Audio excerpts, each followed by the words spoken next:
Hey guys! So for today's assignment, we're going to talk about the 7 elements of art, which are kind of like the ingredients to an art project. What you're going to need is your sketchbook, just your regular pencil that should be in your bag, maybe your Blick eraser, and we'll get to the colored pencils a little bit later. But what I'd like you to do is open up your sketchbook to a clean page.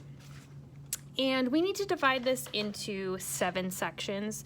So I think what's going to be easiest is to just make 8. But what I'd like you to start with is just a little line at the top to kind of make a title. We'll label it The Elements of Art. You can make this fancier. And then we're going to split it down the middle and make 4 on each side so that we end up with 8 different sections. So let's see, I'll divide this in half, divide these in half. If you'd like to use a ruler, you can, but this does not have to be perfect. So our 7 elements of art are line, shape, color, form, value, texture, and space. So go ahead and label these. Like I said, you can make these a little bit nicer, but I'm trying to go through this a little quicklier fallness so that you don't have to watch this the entire time you're drawing. And space is the last one. So this guy could be maybe a collection of all of these things together. So what I'd like you to do is just kind of fill each box with an example of the art element that's in that space. So for example, the art element of line, an artwork is made up of at least one, if not more, and multiple examples of elements. So for this box where it says line, I want you to come up with as many examples of line as you possibly can. You can use your colored pencils if you'd like to, but I would stick with just a regular pencil for now until we get to the color box. If you want to use your Sharpie, you're welcome to do so. Just keep in mind that these are pretty thin pages and it will bleed through. So if you have some scrap paper that you want to tuck underneath and then use your Sharpie so it doesn't bleed through to your other good pages in your sketchbook, you're welcome to do that. So I'm going to show you just a few examples and then I'll let you guys stop the video and take as much time as you need to complete this sketchbook assignment. So for line, I'm going to do horizontal line, vertical line, zigzag line, whatever you can think of. A wavy line.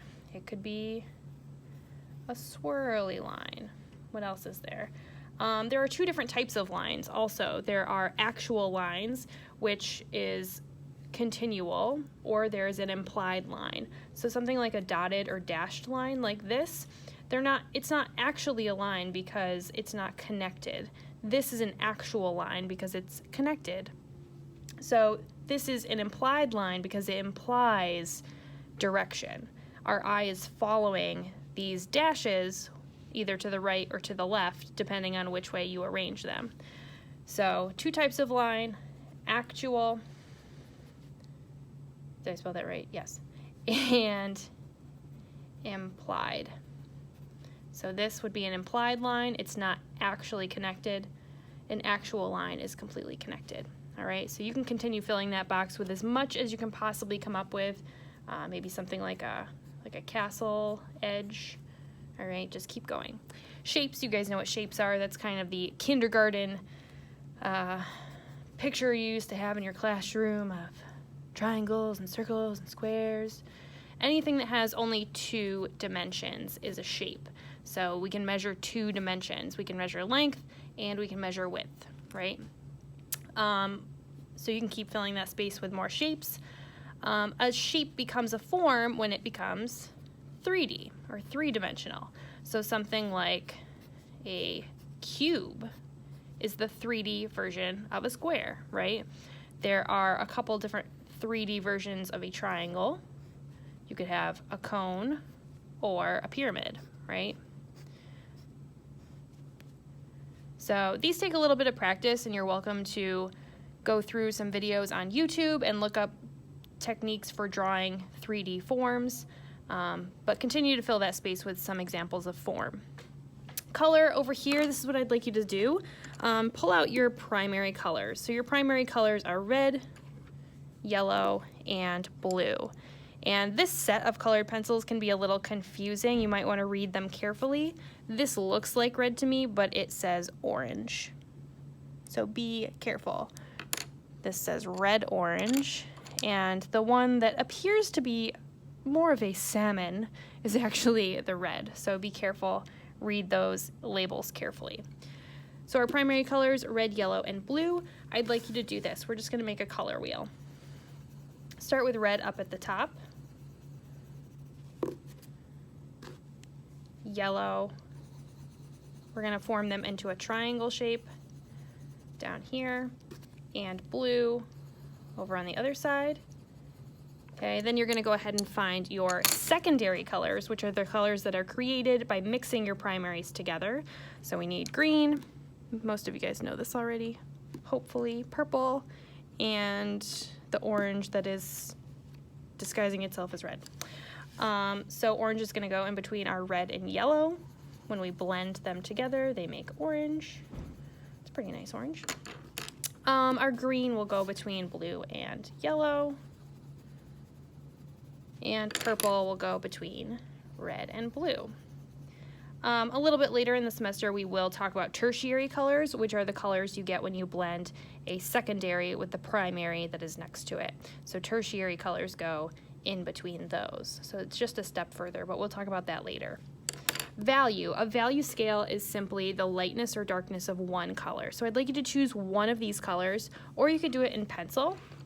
And when you're creating a value scale with a drawing utensil, you can do that by changing the pressure you use. Look at how I'm holding my pencil. If you want a light line, you're going to hold your pencil toward the middle.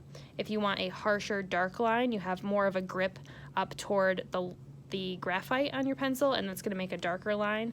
So I'm just going to do this. I'm going to start with a really dark, slowly move my hand back on the pencil, and change the value gradually.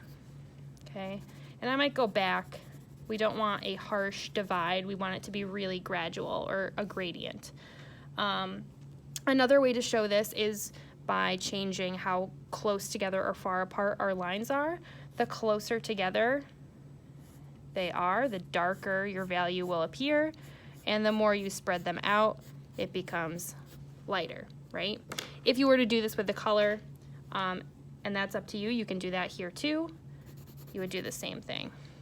Changing the pressure, go from really dark, you might have to do a few layers. This is shaking my video a lot, I'm sorry. And slowly easing up on the grip and making a lighter value.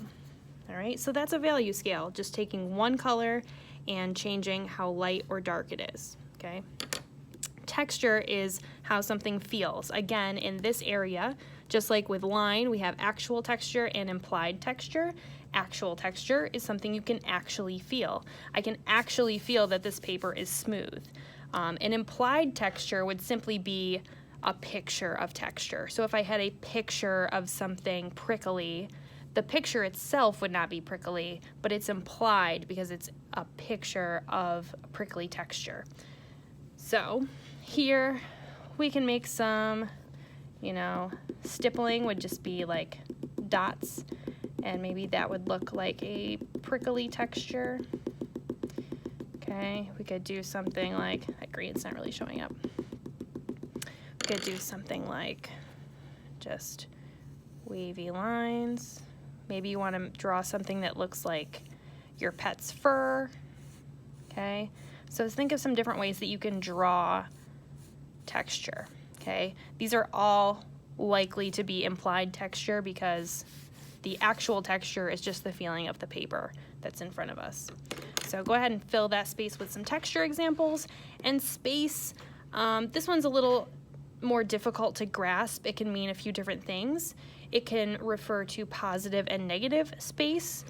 Positive space is simply the focus of what we're looking at in a picture or an artwork. Generally speaking, the background of a drawing or painting would be the negative space or the negative shape. And maybe a person up front in the foreground would be positive shape or positive space.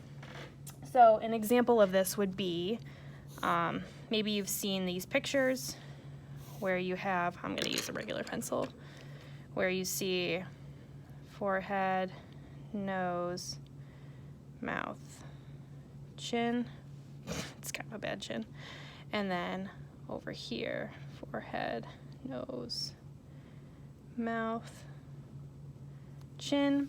So if I were to color in this part, okay, then we're separating the design, and depending on what you focus on, whether you're focused on the white space or the dark space, it will change what you see. So if you're focused on the white space here, you will see two faces facing each other, right? And if you focus on the center, the dark space, you might see something like a vase or a table leg. And this isn't perfect, of course, but you can search for some examples of positive and negative space images or artworks online, and there are tons of examples. So go ahead and open up your sketchbook, find a blank page, and try to come up with many more examples than I've shown you right here, but go ahead.